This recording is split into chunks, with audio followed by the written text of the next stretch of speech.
Hi everyone, I'm Shaylin here with Reedsy. Today we're going to be talking about the most common mistakes that writers make when structuring their novels. We've done 2 previous videos on common writing mistakes, one on novel openings and one on prose. Today we're going to be tackling structure.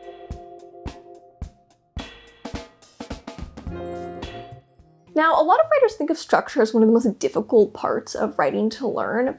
I actually think it's one of the easiest, and I'm saying this as someone who considered myself bad at structure for a really long time. The reason I considered myself bad at structure is honestly because I'd never taken the time to learn it. But I think once you learn the principles of structure, it actually doesn't have to be an aspect of writing that causes too much trouble because it's rarely where the depth of a story comes from. The depth and complexity is going to come from the characters and the plot, rather than the structure itself, which is just how we're organizing the events of the story within the book. Now, if you want to learn more about structure, we have an entire video about what structure is and the foundational elements of structure, so we'll leave a link to that in the description. It's just about building a framework, and then all the tricky stuff where all the depth is going to come from is going to be fleshing out that framework. The best way to remedy these problems is to just take a little bit of time studying structure, and then I think a lot of these problems can be avoided. But these are all really common mistakes, so let's talk about them so you can hopefully avoid these problems in your work. The first common mistake is starting at the wrong point. Some writers will start their work way too early, others will start way too late. But starting at the wrong point is a really common mistake when structuring your work because it can be hard to identify where the story actually begins. I think it's most common to start way too early, where there's just a lot of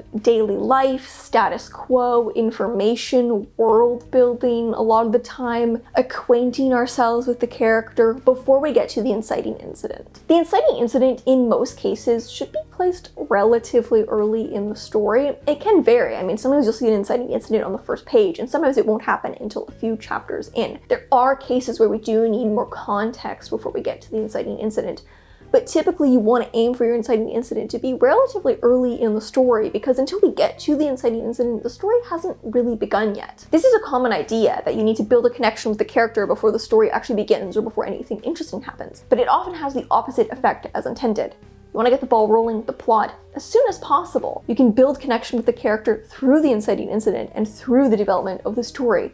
You don't have to do all of that beforehand. In fact, putting your character in an interesting situation with stakes and conflict is one of the better ways to build a connection with that character, because now there's actually a conflict to invest in. But on the flip side, you also see writers who start their stories way too late, potentially way after the inciting incident. I think this can often be course correction from the previous mistake, where writers are worried about not getting right into the action, so they actually start after the story has already begun, and we miss one of the most important beats in the story, which is the inciting incident. If the big change in the character's life and the thing that has set them on the course of their journey has already happened before the first page, you may be starting too late, and this can lead to quite a confusing beginning where we've missed some of the most important setup in the story. If you're not sure how to identify where to start your book, I think one of the better techniques is to look at the inciting incident and then start working backwards until you reach the point where the escalation towards that inciting incident is just about to begin. This leads to the second most common mistake, which is not having an inciting incident. Now, I do subscribe to the idea that no 2 books are going to be exactly the same. You can always break the rules. There are no rules in writing. But if there's one structural beat that I think your story really should have, it's the inciting incident. So the inciting incident is essentially the event that tips the dominoes.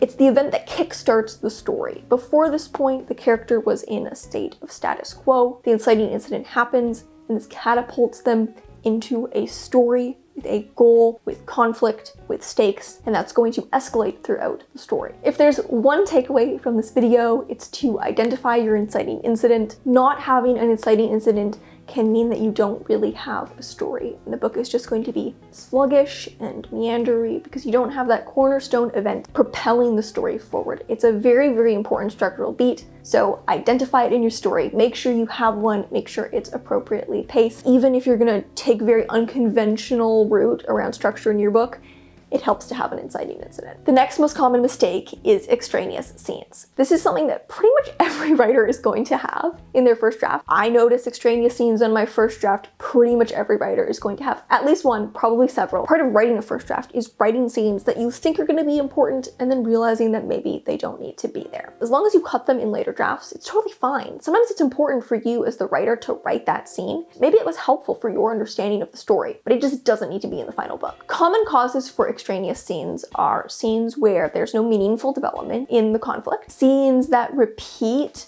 development that we've already seen, or scenes that are built around a very small nugget of brilliance that the writer is attached to, such as, you know, a dialogue exchange or a really great piece of description, but the overall scene does not further the plot. We hear this phrase, further the plot, a lot in writing. We're always told that every scene should further the plot, but it's hard to know how to apply this idea. I think the easiest way to think of it is that every scene should create a tangible step forward in our understanding of the story and the characters. If after the scene ends, the plot is in the same place, the character is in the same place, and the relationships are in the same place, that may mean that the scene is extraneous. It's also common to have several scenes that are essentially serving the same purpose and can be condensed into one. The next common mistake when structuring a novel is unconnected subplots. I think this happens because of a fundamental misunderstanding of what subplots are. Subplots aren't side storylines that are happening within the same book. Subplots are important angles and developments of the main plot as well. Subplots and the main plot should all affect each other. They should all weave together. What happens in a subplot should affect what's happening in the main plot, and what's happening in the main plot should affect what's happening in the subplot. Think of your story as a braid of all these different threads that are all braiding together in order to form a cohesive story. Every plot line in your book is part of that cohesive story. They aren't just separate storylines running alongside each other. If you have one of these storylines that's kind of just running alongside the book but isn't meaningfully connected, it doesn't intertwine, it doesn't affect the main plot doesn't affect it, it's probably unnecessary and the entire thing could be cut from the story. The next really common mistake is the baggy middle. This is a really common issue, and it's something that can happen even if you're trying really hard to avoid it. This is where you have a really exciting first act, a really exciting beginning, as well as a really exciting ending, but the middle of the book is lacking in tension and it feels slow, it's kind of a slog to get through, and you see this in even a lot of published books. You can probably think of books you've read that had a baggy middle. One really helpful technique is to add a midpoint. Adding a midpoint can really help avoid the baggy middle because you're adding that like central support beam to the center of the story. We have an entire video on the midpoint and how to implement one, so we'll leave a link to that if this is a technique you want to try. Losing track of the stakes is a really common cause for a baggy middle. The story starts to feel kind of flat and slow because the stakes aren't being realized. I think if you really pay close attention to the stakes, which is what the character has to lose, and you keep those stakes escalating and escalating with every single chapter, that can keep the middle of the book really exciting. The next really common mistake is an overuse of backstory. I think this happens for a few reasons. First of all, a lot of new writers might struggle to keep up the momentum in their main plot line, especially once they hit the middle, and so they start to revert to backstory as a way to create movement to the plot. Unlike in the main plot, which is probably linear and working towards a concrete goal, which can be hard to continue to develop and escalate, backstory can kind of be jumbled and whatever they want. So it can be easy for new writers to just continually jump to flashback, pop in whatever interesting flashback they want until the book becomes overly bloated with flashback that isn't actually contributing to the story. As a general rule, your book probably needs less backstory and fewer flashbacks than you think it does. But it's important to really question every single flashback you place in your book and whether it's necessary. Flashbacks do interrupt the flow of the main storyline, and so if you're going to break that flow by jumping to a flashback, which can cause clarity issues and can cause you to lose tension in the present, it should really be done with care and intention. The next really common structuring mistake is a lack of goals and conflict. I feel like I talk about this in pretty much every video, but that's because it's so important. If you have a clear understanding of goals and conflict, you are setting yourself up for success as a writer. But if you don't have a clear understanding of these things, you may find the writing process really hard, and you may find the end result is non-cohesive and slow and needs a lot of editing. I think one of the best, if not the best thing that a writer can do going into their first draft is to just have a really clear understanding of what the goals of the story are. What is your protagonist's goal? What do they want? What are all the other characters' goals? What is the conflict of the story? Which is how all those goals are clashing together or clashing against forces of antagonism. If you have these things guiding your story, you're setting yourself up for success and for a strong structure.